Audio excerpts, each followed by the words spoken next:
नमस्कार दोस्तों, स्वागत है आप सभी का हमारे न्यूज 20 टीवी पर। दोस्तों, मैं आज आपके लिए लाया हूं देश और दुनिया की 20 बड़ी खबरें। तो आपको एक एक करके सभी खबरें विस्तार से बताई जाएगी, तो वीडियो को अंत तक देखें। तो चलिए दोस्तों, शुरुआत करते हैं आज की पहली खबर के साथ। दोस्तों, आज की पहली खबर ताइवान से है। दोस्तों, चीन ने रिकॉर्ड एक साथ भेजे 52 लड़ाकू विमान। ताइवान ने किया जंग की तैयारी का ऐलान। आपको बताते चलो कि दोस्तों, चीनी सेना ने दादागिरी की सारी हदें पार करते हुए ताइवान के एयर डिफेंस आइडेंटिफिकेशन जोन में सोमवार को एक साथ 52 फाइटर जेट भेजे। यही नहीं, उसके बाद फिर 4 फाइटर जेट भेजे। पिछले 4 दिनों में चीन ने अब तक 149 फाइटर जेट ताइवान के एयर डिफेंस आइडेंटिफिकेशन जोन में भेजे हैं। चीन की इस सीनाजोरी के जवाब में अब ताइवान ने जंग की तैयारी का ऐलान किया है। चीन और ताइवान के बीच जारी इस तनाव से दक्षिण चीन सागर में युद्ध के बादल मंडराने लगे हैं। वहीं दूसरी खबर दोस्तों, एलएसी पर चीन ने तैनात कर रखे हैं अपने विमान। जवाब देने के लिए आईएफ तैयार।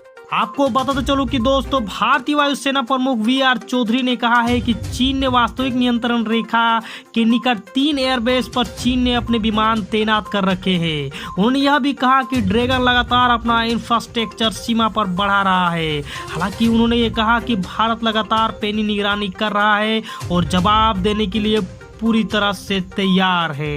इससे साफ जाहिर हो रहा है कि चीन कितनी दादागिरी पर उतर आया है।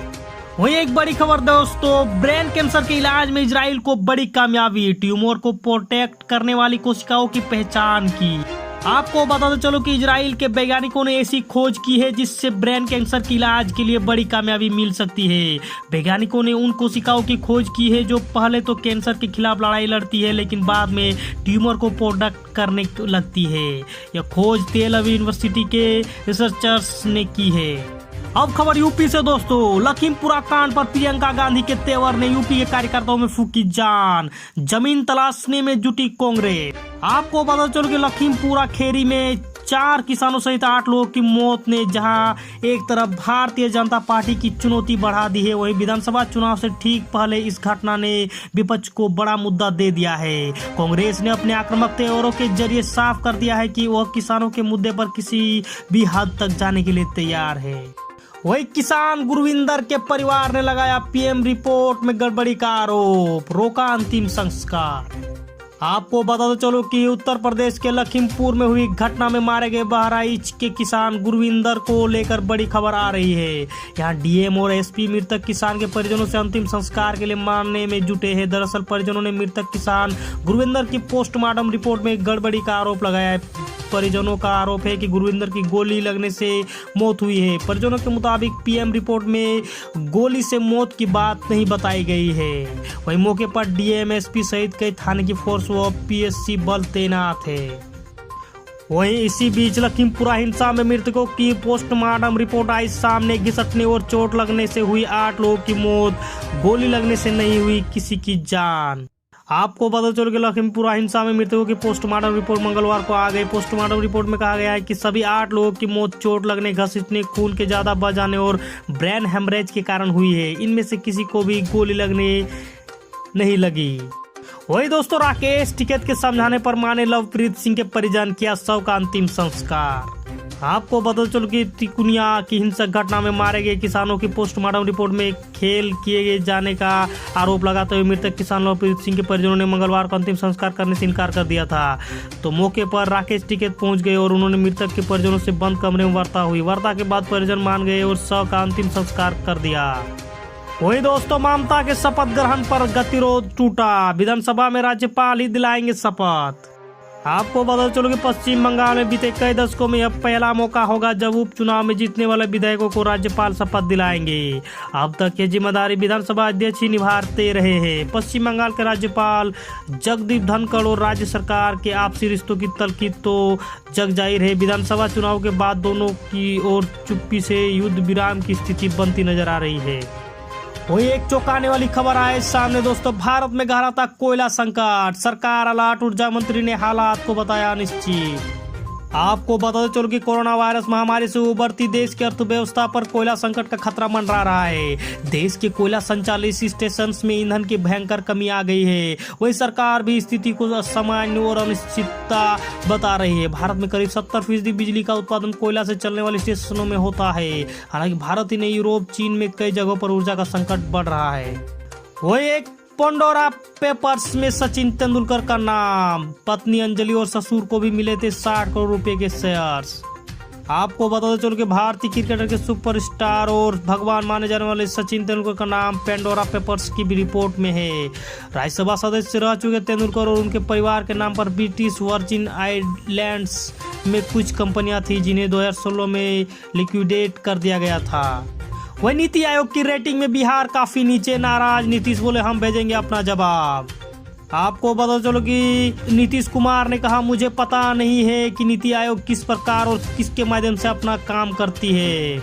नीति आयोग की अगली बैठक में अगर हमें जाने का मौका मिला तो एक एक बात हम फिर से उनके सामने रखेंगे। असेसमेंट करने से पहले बुनियादी चीजों की जानकारी होनी चाहिए। सभी राज्य को एक समान बता देना ठीक नहीं है। वही खबर उत्तराखंड से, सरकार को हाईकोर्ट से बड़ी राहत, अब असीमित संख्या में 4 धाम यात्रा कर सकेंगे तीर्थयात्री। आपको बता चलो कि 4 धाम यात्रा के लिए तीर्थयात्रियों की संख्या को लेकर उत्तराखंड सरकार को नैनीताल हाईकोर्ट से बड़ी राहत मिली है। अब असीमित संख्या में तीर्थयात्री 4 धाम यात्रा कर सकेंगे।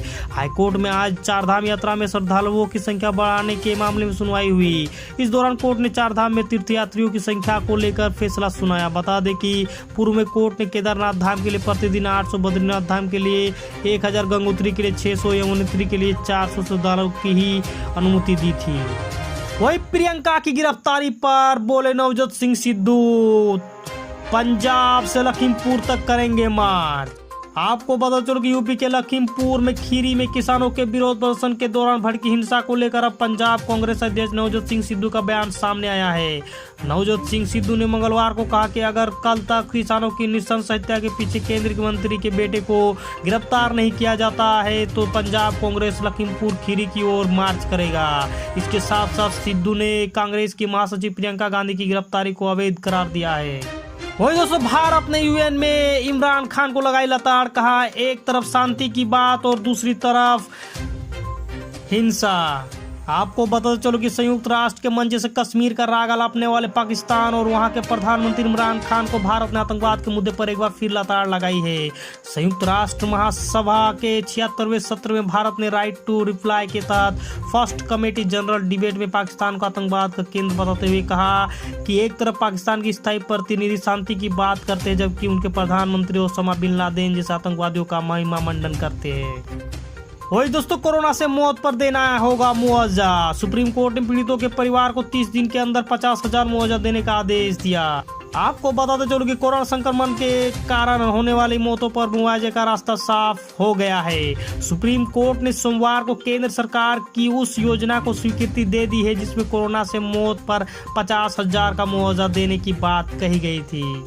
वही दोस्तों, फिजिक्स के नोबेल प्राइज 2021 का ऐलान, स्क्यूरो मोनावे, क्लाउस हॉसलमैन और जियोर्जियो पारिसी को मिला सम्मान। आपको पता चलो कि फिजिक्स के साल 2021 के नोबेल पुरस्कार का ऐलान हो चुका है। इस साल का भौतिकी के क्षेत्र में नोबेल पुरस्कार स्क्यूरो मोनावे, क्लाउस हॉसलमैन और जियोर्जियो पारिसी को दिया गया है। तीनों लोगों को यह पुरस्कार जटिल फिजिक्स सिस्टम की समझ में अभूतपूर्व योगदान के लिए दिया गया है। वही तालिबान का नया बयान, अफगानिस्तान में साल 2000 से 2020 के बीच हाई स्कूल करने वाले की डिग्री बेकार। आपको बता चलो कि अफगानिस्तान पर तालिबान के कब्जे के बाद से लगातार सब कुछ बदल रहा है। आए दिन तालिबान शासन में नए नए फरमान और बयान जारी किए जा रहे हैं। पिछले दिनों यूनिवर्सिटी में महिलाओं को क्लास करने पर रोक लगाई गई थी। इसके अलावा यूनिवर्सिटी में तालिबान सरकार ने नए कुलपति नियुक्त किए थे। अब तालिबान की तरफ से कहा गया कि इस साल 2000 से 2020 के बीच हाई स्कूल करने वालों की डिग्री बेकार है। स्थानीय मीडिया ने इसकी जानकारी दी। और दोस्तों, आज के लिए बस इतना ही। दोस्तों, अगर हमारी वीडियो आपको पसंद आए तो वीडियो को लाइक करें, शेयर करें और सब्सक्राइब करें दोस्तों। और इस तरह का डेली न्यूज अपडेट पाने के लिए बेल आइकन को दबाना ना भूलें। नमस्कार, आदाब, सत श्री अकाल, जय हिंद, जय भारत।